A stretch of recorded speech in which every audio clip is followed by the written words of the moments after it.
The race is on to relocate the rhinos of the majestic Kruger National Park. Poachers have killed more than 800 rhino in South Africa so far this year, and the demand for their horn continues to grow. What we're doing at the moment is something we've never done in the Kruger National Park. We haven't taken rhinos from unsafe areas and put them in areas where there are already other rhinos. But the bulk of the moves that we're going to be doing next year will be out of the park, because we want to take them right out of any danger areas into areas where they will be safer and where they'll be managed properly.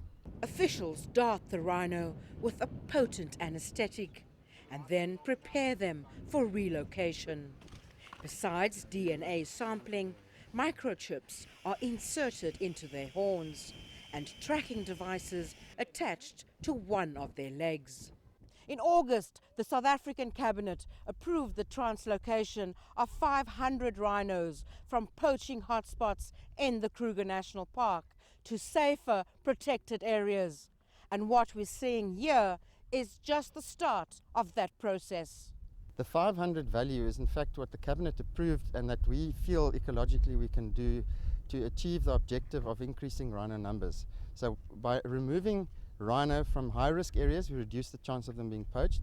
And all the rhinos that we take to areas, we want them to go to areas where they can still breed. So we're going to have agreements with other national parks, other provinces, other private areas, that they help achieve that objective.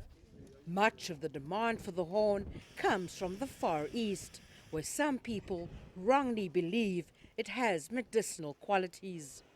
The South African government has signed agreements with countries such as China and Vietnam to help combat poaching.